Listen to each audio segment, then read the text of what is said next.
Dani Gasparini, and welcome to this segment of Penn Voice. I am joined today by Ramana Chinnakotla, who is the Public Works Director for the City of Redwood City. Ramana. Hi, how are you? Thanks for joining us.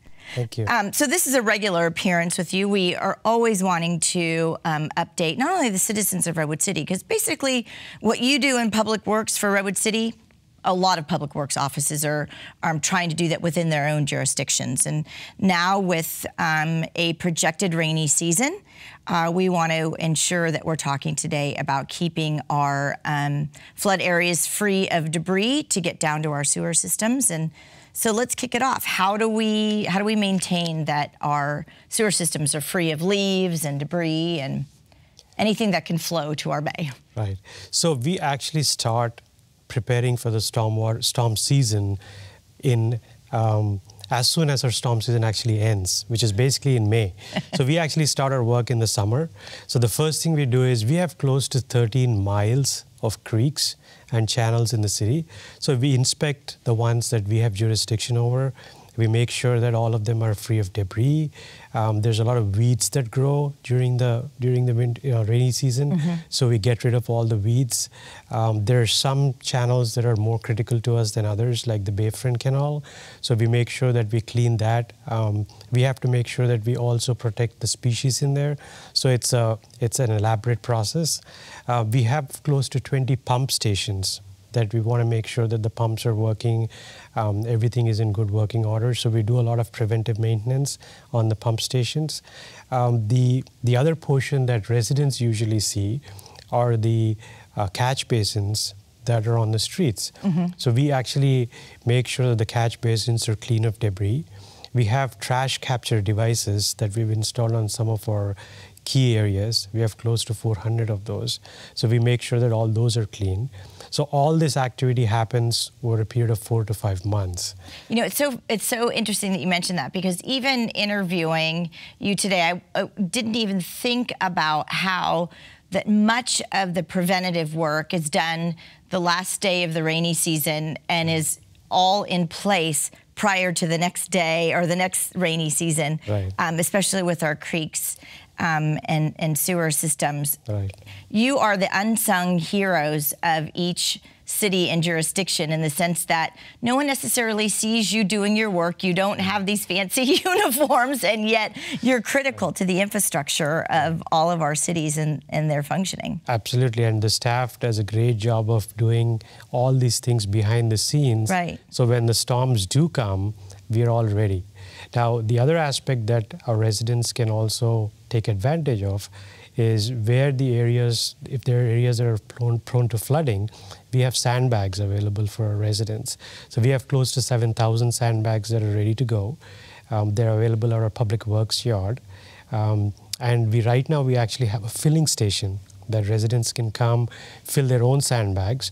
But once we start getting rain in a big way, we will start handing out sandbags for people who may need the sandbags. And obviously, if you're a new resident of the city of Redwood City, and perhaps you might not know if your neighborhood is one of the areas that's sort of prone to some flooding, we've got king tides now happening as we speak. So you could probably give Public Works a call and just sort of find out what tends to happen in your neighborhood with regard to flooding. Absolutely. You can do that. You can also, I'll give you some areas that are more prone to flooding than others.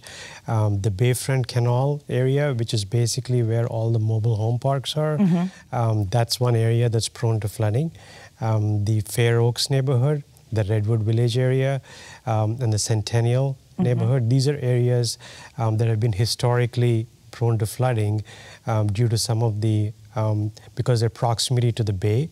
And the fact that when you have a king tide or when you have a high tide, and it basically occurs at the same time as a storm, there's no place for the water to go. Right. So that causes flooding. So those are the areas that you want to watch out for and prepare yourself to make sure that you're ready when something like that happens. So that's one of the proactive things. Everyone can ready themselves with sandbags, and they're available at the Public Works yard. Two, we talked last year about leaves and keeping the storm drains free of trash, debris, leaves. Yes. I feel like, and you had validated, that all the leaves came down at once. Yes. And it feels like they happened in the last week. Yes. So obviously there's a huge amount of leaves that are falling in our streets, and we do have street sweepers, but sometimes that's just not even fast enough. How do we help Public Works, and how do we help flooding with leaves and debris? Right. So the one thing I do want to say is normally we sweep our streets twice per month. So during the leaf falling season, December and January, and all the way through February, we actually sweep the streets once a week. So that definitely helps. So we try to get rid of those leaves as fast as possible. But the best thing residents can do is walk out in front of their street, look at the gutters, and see and make sure that the gutters are clean of any debris, including leaves. Right. And if there is a catch basin nearby, make sure that it's free of debris, because that's where the water goes to. And the faster the water gets out of the street into the storm drain system, the safer that street is from flooding. How do I know when my street sweeper is coming on my street? So we actually have a predetermined schedule. There's a calendar. So you can go onto the city website, the Public Works page, and you will see a street sweeping schedule. Okay. And you can basically look at your neighborhood.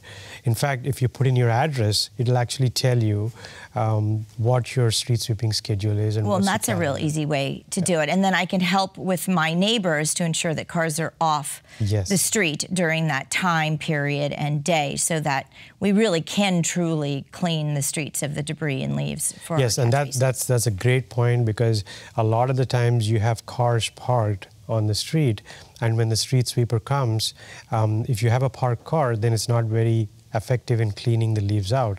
So we do have signs. You can call Public Works, and we can give residents signs that they can put on their front yard that helps other neighbors know that that day is a street sweeping day for you. Right. So with regard to what can residents do from a preventative measure to ward against flooding? Because again, we know we're going to head into another rainy season. So it doesn't necessarily even mean the flooding happens because any of the creeks have backed up. It could be the amount of rain that just isn't saturated into the soil in a heavy rain. What are some of the other things that we can be doing? So make sure that you have, when you do any work in your yard, make sure that you collect all the leaves, and we have a composting bin.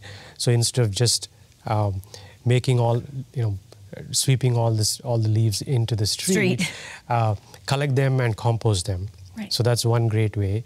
Check your trees that you have on your yard, in your yard, and on the street, and inspect them, and do some preventive maintenance like trimming, and so that it's not, when you have a storm, especially when you have rain after a drought, your trees are basically very vulnerable.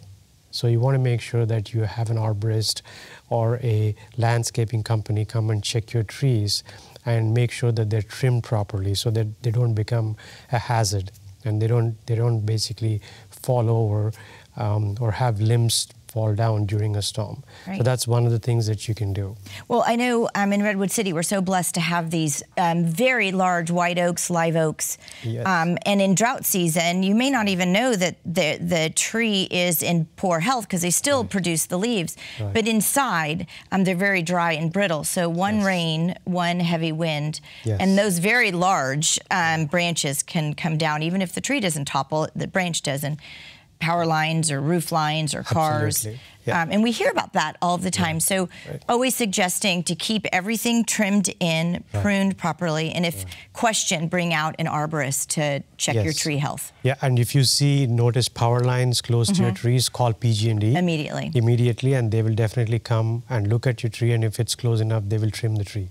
Well, Ramana, thanks so much for giving us so many helpful hints as to how we as residents can ensure that our neighborhoods are kept safe from flooding and causing other emergencies that happen, and for those great and helpful tips. You're always so wonderful. Thank you very much. Thank you for having me. All right, and thanks all of you for joining us. I hope there were some helpful tips for you and your neighborhoods, and we'll see you next time on Penn Voice.